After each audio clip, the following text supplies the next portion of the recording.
Hello! Magandang araw po! So, bumili ako ng Panasonic 9.5 kilograms twin tub washing machine. Ito yung model. Natuwa ako nung binili ko to kasi mas malaki siya kesa dun sa dati naming washing machine. Bale, online ko to binili. May sariling courier ang Panasonic. So, maingat at maayos na na-deliver sa bahay. May kasama na itong manual at warranty card. Basahin niyo mabuti ang manual para sa instructions kung paano gamitin ang washing machine at syempre ang warranty card din. Huwag niyo nga palang kalimutan i-download ang My Panasonic app para i-register yung Panasonic product na nabili nyo at para ma-register nyo rin ang warranty. Tapos, pwede rin kasi kayong makakuha ng vouchers pag nakaipon kayo ng Pana Coins. Pag nagpa-repair kayo ng Panasonic product, pwede rin kayong magpa-schedule sa My Panasonic app. Nasa description ng video na ito ang tutorial link. Okay, so pagka-deliver ng Panasonic washing machine, tinulungan nila akong ayusin at nag-picture din sila para may proof na maayos na na-deliver. Syempre, pag na-deliver, better kung ma-videohan nyo yung unboxing at i-check mabuti kung may mga UP o cracks at para ma-test din kung gumagana. So, ito yung mga pipihitin natin. Wash timer, maximum 15 minutes yan. Then, cycle selector, dalawa lang naman ang pagpipilian. Wash, rinse, at drain. Tapos, spin timer or yung sa dryer na maximum 5 minutes. Pa-clockwise ang pagpihit niyang mga yan.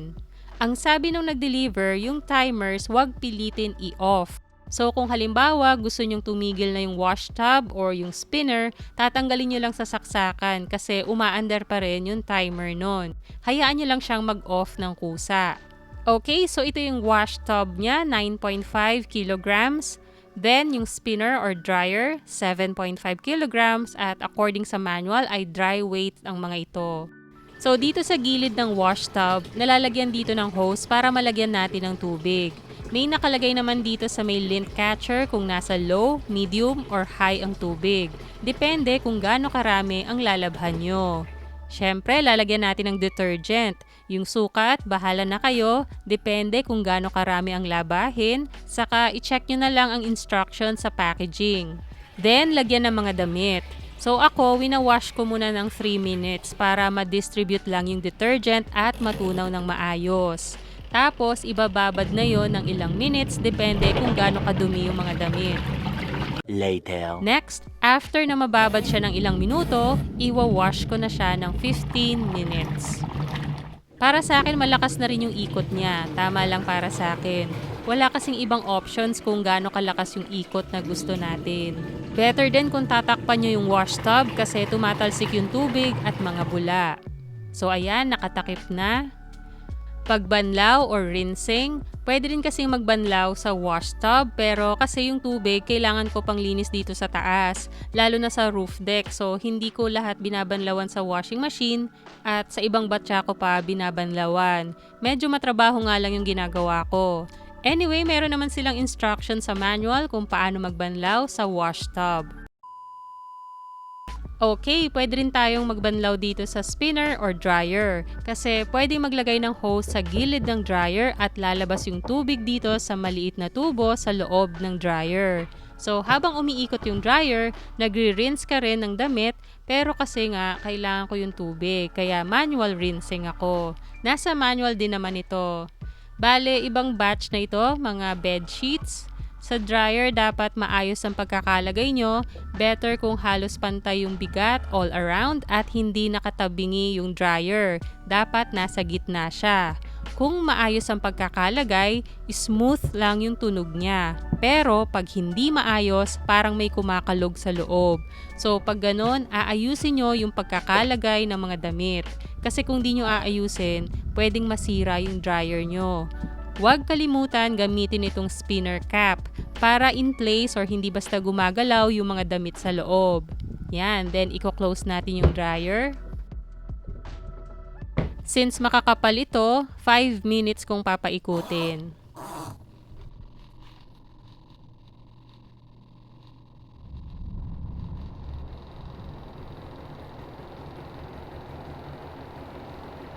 Yan, so kung naririnig nyo, smooth lang yung tunog, hindi umaalog. Then ito, madidrain na siya dito.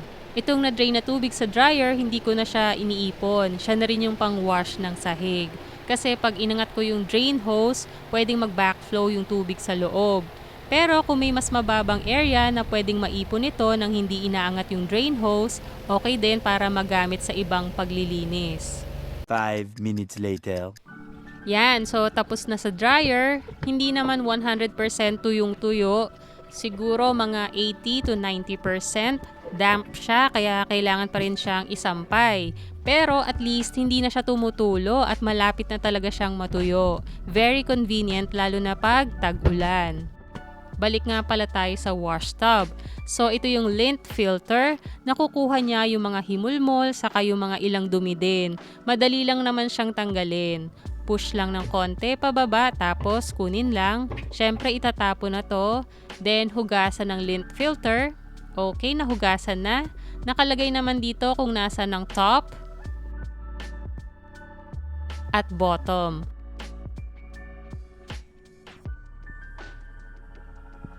Pag ibabalik na, bottom muna yung inuuna kong ilagay, then konting push lang para ma-lock yung nasa top. Yan. Anyway, kung tapos na kayo sa washing machine, pipihitin nyo lang sa drain. So lalabas na yung tubig dito na galing sa wash tub. Same lang naman yung drain hose ng wash tub at spinner. Okay, so satisfied naman ako dito sa Panasonic Twin Tub washing machine. Ang hindi ko lang gusto, maikli yung power plug or yung cord ng saksakan niya. Kaya ginamitan ko pa ito ng extension. Kasi yung saksakan namin dito sa taas, nakaangat ng halos hanggang dibdib. So yung cord parang wala pang 1 metro. Kahit malapit yung washing machine sa saksakan, hindi siya abot. Kaya gumamit ako ng extension. Siguro in the future, bibili naman ako ng automatic lalo na pag busy na. So, bakit ba ito ang binili ko at hindi automatic na washing machine? Nung una, gusto kong bumili ng automatic. Pero minsan kasi hindi ganun kalakas yung tubig sa amin lalo na sa taas ako naglalaba. May nakapagsabi din sa akin na pwede daw mag-error yung automatic kung hindi malakas yung tubig. Minsan naman malakas kaya nakakalaba ako ng maayos. Then naisip ko rin na baka pag nasira yung isang function ng automatic, baka hindi ko magamit yung ibang functions unless ipagawa ko na talaga. Pag twin tub kasi, pag nasira yung spinner, magagamit ko pa yung wash tub kasi ganun yung nangyari sa luma naming washing machine. Or kung masira yung wash tub, magagamit ko pa yung spinner unless sabay silang masira. Pero sa mga busy talaga, very convenient yung automatic washing machine kasi pwedeng matapos lahat. Washing, rinsing at yung drying kahit within 1 hour. So yun lang, mas mahal talaga yung automatic kesa sa twin tub.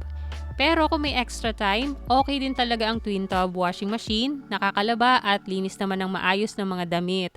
Pwede nyo ring i-share sa comments kung paano kayo maglaba or kung may suggestions kayo. Salamat sa panonood, like, share, and subscribe.